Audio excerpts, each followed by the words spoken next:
700 साल तक फ्री बिजली। पीएम मोदी का ऐसा धमाका, सारे न्यूक्लियर साइंटिस्ट क्यों हैरान रह गए। अब इसका चैप्टर। दुनिया में इस वक्त परमाणु की बड़ी चर्चा है। कहीं परमाणु बम तो नहीं गिर जाएगा, कहीं परमाणु युद्ध तो नहीं हो जाएगा, न्यूक्लियर बम कहां है, क्या है, नहीं है, परमाणु संवर्धन तो नहीं कर रहा ईरान। इस तरह की बहुत सारी हेडलाइंस, चर्चाएं आपने सुनी होंगी। अमेरिका ने ईरान पर अटैक का एक बहाना यह भी बनाया था कि ईरान यूरेनियम का एनरिचमेंट करके एटम बम बनाने लगा। लेकिन जिस वक्त दुनिया परमाणु से बनने वाले बम की बातें कर रही, उसी वक्त भारत ने परमाणु से बनने वाली बिजली के मामले में क्या गजब काम कर दिया, वो आज आपको दिखाने जा रहा हूं। भारत ने प्रोटोटाइप फास्ट ब्रीडर रिएक्टर यानी पीएफबीआर में क्रिटिकलिटी हासिल कर ली। अब आप कहेंगे ये क्या बला है बॉस? अरे बताऊंगा अभी सब कायदे से। तमिलनाडु के कलपक्कम रिएक्टर में यह कमाल हुआ है। यह रिएक्टर क्रिटिकलिटी स्टेज पर पहुंच गया है, जिसका मतलब क्या है वो आपको पहले समझना चाहिए। यह स्वदेशी 500 मेगावाट का रिएक्टर है, जो जितना ईंधन इस्तेमाल करता है उससे अधिक ईंधन पैदा करने में सक्षम है। यानी भारत के पास ऐसा न्यूक्लियर रिएक्टर हो गया है जिसे जितने फ्यूल की जरूरत होगी उससे ज्यादा फ्यूल वो बना सकता है। समझ रहे हैं बात को? कि मतलब आप जितना उसमें ईंधन डालेंगे उससे ज्यादा एनर्जी वो पैदा करेगा। थर्ड स्टेज में पहुंचने के बाद इस फास्ट ब्रीडर न्यूक्लियर रिएक्टर से भारत को करीब 500 से 700 साल तक मुफ्त बिजली मिल सकेगी। रूस के बाद भारत दुनिया का दूसरा देश बन गया है जिसने फास्ट ब्रीडर तकनीक में महारत हासिल कर ली है। तमिलनाडु के कलपक्कम न्यूक्लियर कॉम्प्लेक्स में भारत ने जो सफलता हासिल की है, एटॉमिक साइंस की भाषा में इसे क्रिटिकलिटी कहते हैं। यह कितनी बड़ी कामयाबी है इसे आप ऐसे समझिए कि एटॉमिक एनर्जी में क्रिटिकलिटी को हासिल करने के लिए दुनिया के बड़े बड़े देशों ने एड़ी चोटी का जोर लगा दिया था, लेकिन सालों तक नतीजा नहीं निकला तो थक कर हार कर बैठ गए। कई देशों ने प्रोजेक्ट बंद कर दिए, और वो कौन कौन से देश थे इसके बारे में भी आपको आगे बताऊंगा। लेकिन फिलहाल देखिए कि भारत ने इसे हासिल करने की ऐसी जिद पकड़ ली थी कि भारत न थका न हारा, और 40 साल की अथक मेहनत के बाद क्रिटिकलिटी हासिल करके दम लिया। परमाणु विज्ञान की इस बहुत बड़ी सफलता को आसान शब्दों में समझिए कि क्रिटिकलिटी होती क्या और इससे क्या होगा। देखिए, एटॉमिक एनर्जी जो होती है, परमाणु ऊर्जा, उसमें क्रिटिकलिटी के 3 लेवल होते हैं। पहला लेवल जिसे सब क्रिटिकल कहते हैं, इसमें चेन रिएक्शन खुद से नहीं चल पाता, इसे चलाना पड़ता है। यानी आपने उसमें जो है मान लीजिए यूरेनियम डाला, और जो चेन रिएक्शन होता है, मतलब एक के बाद एक चीजें उसमें होती चली जाती हैं, वो बार बार आपको फ्यूल डालने की उसके लिए जरूरत पड़ती है। इसको स्टेज 1 कहते हैं, सब क्रिटिकल। यहां आप इसे समझ लीजिए कि न्यूक्लियर रिएक्टर यूरेनियम से चलते हैं। यूरेनियम फ्यूल की तरह इस्तेमाल किया जाता है, जिसे तोड़कर बिजली पैदा की जाती है।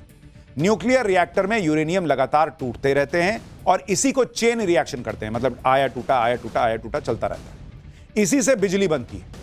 तो ये सब क्रिटिकल लेवल तो हमने पहले ही अचीव कर लिया। दूसरा लेवल है क्रिटिकल लेवल, जो अब हमने अचीव किया है। इस लेवल में चेन रिएक्शन खुद से होता रहता है और स्थिर होता है, यानी इसमें बार बार फ्यूल डालने की जरूरत नहीं पड़ती, क्योंकि इस लेवल पर रिएक्टर खुद ही फ्यूल बनाने लगता है। इसी लेवल को हमने अब अचीव करके बहुत बड़ी कामयाबी हासिल की है, जिसके लिए 40 साल भारत ने मेहनत की। और तीसरा लेवल वो होता है सुपर क्रिटिकल, यानी चेन रिएक्शन बहुत तेजी से चलने लगता है। अगर काबू नहीं किया गया तो यह कंट्रोल से बाहर होकर बहुत भयानक भी हो सकता है। भारत ने एटॉमिक एनर्जी में दूसरा लेवल यानी क्रिटिकलिटी का लेवल हासिल कर लिया है। इससे होगा यह कि अब भारत के स्वदेशी पीएफबीआर यानी प्रोटोटाइप फास्ट ब्रीडर रिएक्टर में चेन रिएक्शन खुद से चलता रहेगा। इससे निकलने वाली एनर्जी भी स्थिर बनी रहेगी। यह वैसे है जैसे मान लीजिए आपने किसी ऐसे स्टॉक में पैसा लगा दिया, या ऐसे म्यूचुअल फंड में पैसा लगा दिया, या मान लीजिए आपने जो है एफडी कर दी, या आपका पैसा तो सुरक्षित है ही, उससे आपको और जो है वो मुनाफा भी होता रहेगा और एक निश्चित रकम मिलती रहेगी। वैसे ही आप इसमें एनर्जी के लिए आपने फ्यूल डाला, बाकी फ्यूल फिर बनता रहेगा और इसमें अपना काम चलता रहेगा। यह कैसे होगा अभी बताऊंगा। सबसे बड़ी बात कि चेन रिएक्शन के लिए रिएक्टर में बार बार यूरेनियम नहीं डालना पड़ेगा। एटॉमिक एनर्जी में क्रिटिकलिटी हासिल करने के बाद ही किसी परमाणु रिएक्टर से बिजली बनाने की प्रक्रिया शुरू होती है। इसलिए भारतीय वैज्ञानिकों के लिए यह बहुत बड़ी सफलता है, और इसी के साथ भारत ने परमाणु ऊर्जा के क्षेत्र में आत्मनिर्भरता की तरफ कदम बढ़ा दिया है। आत्मनिर्भरता का मतलब क्या है इस मामले में? बिजली बनाने के लिए जिस तरह का रिएक्टर भारत बना रहा है, उसमें यूरेनियम पर निर्भरता अब कम हो जाएगी, क्योंकि अभी भारत को न्यूक्लियर रिएक्टर से बिजली बनाने के लिए दूसरे देशों से पहले यूरेनियम लाना पड़ता है। देखिए, यूरेनियम क्या है जो आप सुन रहे थे ना कि ईरान यूरेनियम संवर्धन कर रहा है। यूरेनियम एक सिल्वर व्हाइट कलर का भारी धातु होता है, मेटल, जो कि रेडियो एक्टिव होता है। इसका इस्तेमाल न्यूक्लियर रिएक्टर में न्यूक्लियर रिएक्शन करने के लिए होता है। इसी न्यूक्लियर रिएक्शन से बिजली बनाई जाती है। कई लोग हथियार बनाते हैं, लेकिन भारत बिजली बना रहा है। भारत के पास यूरेनियम सीमित मात्रा में, ग्लोबल आउटपुट का 2% से भी कम हिस्सा भारत के पास है। भारत अपने यूरेनियम की आवश्यकता का 70% आज की डेट में इंपोर्ट करता है। अब आप सोचिए, जब हम क्रिटिकलिटी का लेवल हासिल कर रहे हैं, जहां कम यूरेनियम डालेंगे और वो अपने आप बनता चला जाएगा ईंधन वहां पर, तो भारत को कितना कम इंपोर्ट करना पड़ेगा। यूरेनियम के लिए भारत अभी कजाकिस्तान, कनाडा, रूस और उज्बेकिस्तान जैसे देशों पर काफी हद तक निर्भर है, जहां से यूरेनियम हमको इंपोर्ट करना पड़ता है। अब अगर ऐसे रिएक्टर भारत में बनने लगेंगे जिसमें यूरेनियम की जरूरत ही कम हो जाएगी और बिजली का कई गुना ज्यादा उत्पादन होने लगेगा, तो भारत के लिए कितनी बड़ी अचीवमेंट है बॉस, आप सोचिए। इसलिए आप देखिए कि पीएम मोदी ने देश की कामयाबी के बारे में खुद बताया। उन्होंने कहा कि कलपक्कम में स्वदेशी रूप से डिजाइन और निर्मित प्रोटोटाइप फास्ट ब्रीडर रिएक्टर ने क्रिटिकलिटी हासिल कर ली है। यह एडवांस रिएक्टर, जो अपनी खपत से ज्यादा ईंधन पैदा करने में सक्षम है, हमारी वैज्ञानिक क्षमता की गहराई और हमारी इंजीनियरिंग दक्षता की मजबूती दिखाता है।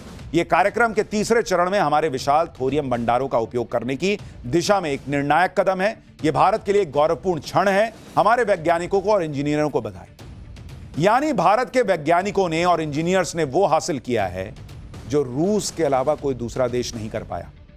और इसलिए इन वैज्ञानिकों को, इन इंजीनियर्स को सैल्यूट करना चाहिए बॉस। इन्होंने भारत को एलीट क्लब में ला दिया है। यह उपलब्धि दुनिया में कितनी बड़ी है, इसका अंदाजा आप इस बात से लगाइए कि इंटरनेशनल एनर्जी एजेंसी ने भी भारत की तारीफ की है। इंटरनेशनल एनर्जी एजेंसी ने लिखा कि भारत के प्रधानमंत्री नरेंद्र मोदी, वैज्ञानिकों और इंजीनियरों को इस उपलब्धि पर बधाई। यह रिएक्टर दूसरे रिएक्टरों की तुलना में बहुत कम परमाणु ईंधन का उपयोग करेगा और एक क्लोज्ड फ्यूल साइकिल की दिशा में मार्ग प्रशस्त करेगा। फास्ट ब्रीडर रिएक्टर की जो टेक्नोलॉजी है, उसकी निर्भरता सिर्फ यूरेनियम पर नहीं है। भारत के इस नए रिएक्टर में यूरेनियम के साथ साथ एक ऐसा मेटल इस्तेमाल होगा जो भारत में भर भर के मौजूद है। तो हमारी डबल लॉटरी है बॉस। एक तो हमको यूरेनियम बाहर से कम मंगाना पड़ेगा, दूसरा इसमें अब और चीज जो हम इस्तेमाल करेंगे वो हमारे पास ऑलरेडी भर भर के है, यानी हम आत्मनिर्भर हो जाएंगे। यूरेनियम अभी हमें बाहर से मंगवाना पड़ता है, लेकिन जो मेटल अब इसमें इस्तेमाल होगा यूरेनियम के साथ, वो ऑलरेडी भारत में बहुत ज्यादा पाया जाता है। न्यूक्लियर रिएक्टर से बिजली बनाने की इस नई तकनीक में भारत अब यूरेनियम के साथ थोरियम का इस्तेमाल करेगा, जो भारत में भर भर के है। थोरियम भी यूरेनियम की तरह एक भारी मेटल होता है, लेकिन यह न्यूक्लियर रिएक्शन में इस्तेमाल होने वाले यूरेनियम की तुलना में बहुत कम रेडियो एक्टिव होता है।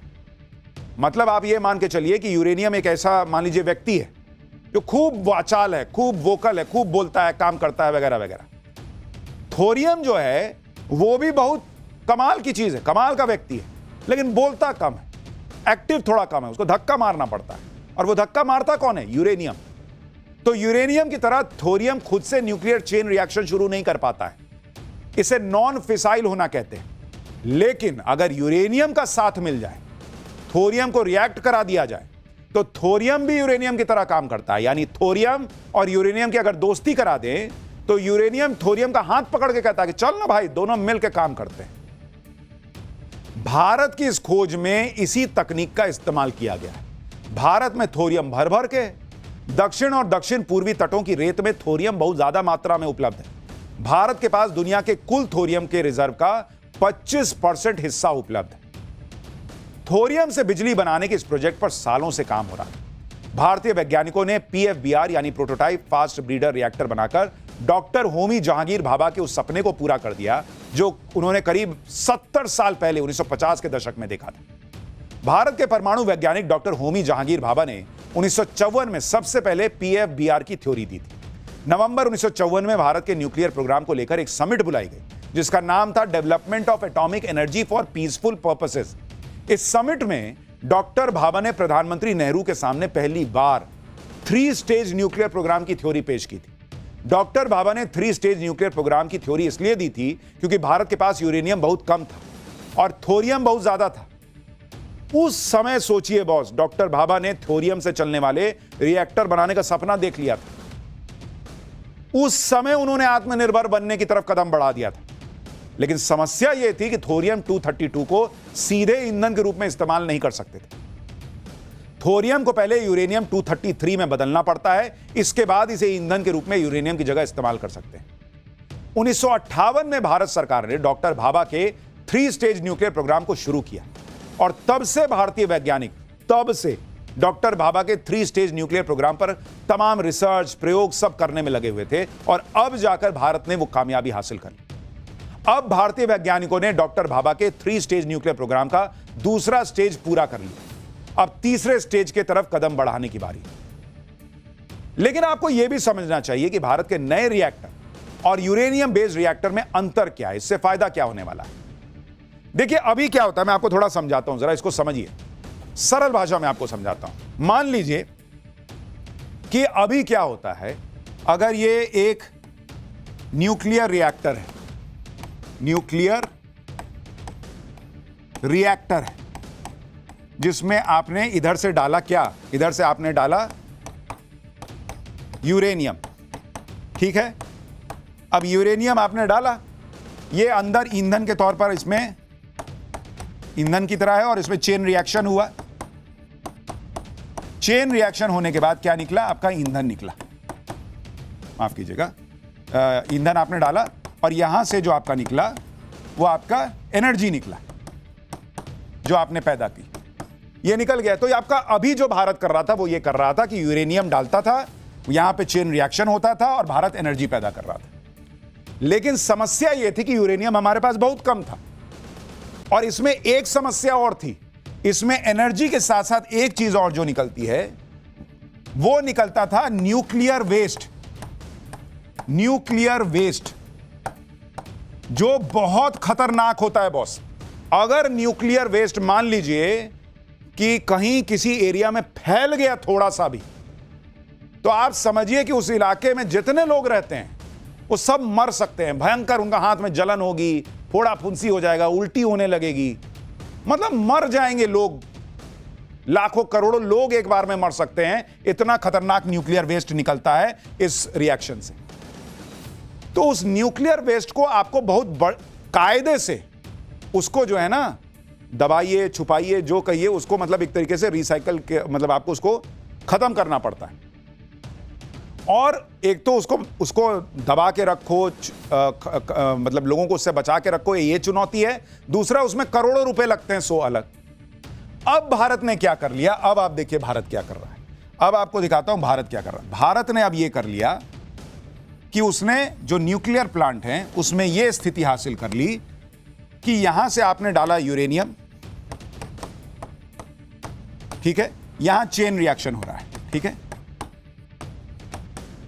लेकिन अब इसमें आगे की चीज क्या हो गई कि यूरेनियम अंदर गया, चेन रिएक्शन हुआ, एनर्जी तो निकला ही, लेकिन जो वेस्ट निकला उस वेस्ट में आपने क्या किया कि उस वेस्ट में आपने वेस्ट प्लस थोरियम कर दिया और आपने वेस्ट के साथ जो थोरियम मिला दिया, क्योंकि इस वेस्ट में भी यूरेनियम है, तो वेस्ट प्लस थोरियम, यानी आपने फिर से उस चेन रिएक्शन को कर दिया। इसको बहुत सरल भाषा में अगर समझाने का प्रयास करूं तो जैसे आप गन्ने का रस निकालते हैं, आपने इधर से गन्ना डाला, एक बार उसका रस निकाला, दूसरी बार उसको बीच से तोड़ा, दूसरी बार यहां डाला, फिर तीसरी बार तोड़ा, यहां पे फिर डाला, फिर से चेन रिएक्शन कराया। अब इसमें आपका क्या हिसाब बैठा कि आपकी खुद से वहां पर जो है ना ईंधन बनता चला जा रहा है, आप रिएक्शन करते जा रहे हैं और थोरियम भारत के पास भर भर के है। आपका न्यूक्लियर वेस्ट जो है वो कम होता जा रहा है क्योंकि वो तो बार बार इस्तेमाल होता जा रहा है, आपका खर्चा कम होता जा रहा है और आप इस पूरे चेन रिएक्शन में जो ऐसे चल रहा है उसमें आप अत्यधिक बिजली उत्पन्न कर रहे हैं, अपना खर्चा बचा रहे हैं, आत्मनिर्भर हो रहे हैं। और यह काम जो स्क्रीन पर देखने पे गन्ने का जूस निकालने के उदाहरण के साथ बड़ा सिंपल लग रहा है, वो इतना मुश्किल है कि 40 साल भारत को लग गए और रूस के अलावा कोई दूसरा देश आज तक कर नहीं पाया था जो अब भारत ने किया। समझ गए ये कितनी कमाल की चीज है। भारत के इस नए रिएक्टर में 3 चरण होंगे। तीनों चरण को पूरा होने पर हम अपने यूरेनियम का इस्तेमाल एक ही रिएक्टर के अंदर लगातार कर पाएंगे। और तो और जितना यूरेनियम हम लाएंगे उससे भी ज्यादा यूरेनियम की एनर्जी हमें मिलने लगेगी। मतलब आप जो देख रहे हैं उसमें भारत जो है वो लगातार एनर्जी बनाता चला जाएगा, जो अभी मैं आपको स्क्रीन पर बता रहा हूं। तो ये भारत के लिए बहुत बड़ी खबर है। आप भी सोच रहे होंगे कि थोरियम यूरेनियम को कैसे रिप्लेस कर देगा, यूरेनियम की तरह ही कैसे काम करने लगेगा, भारत की यूरेनियम पर निर्भरता कैसे खत्म हो जाएगी।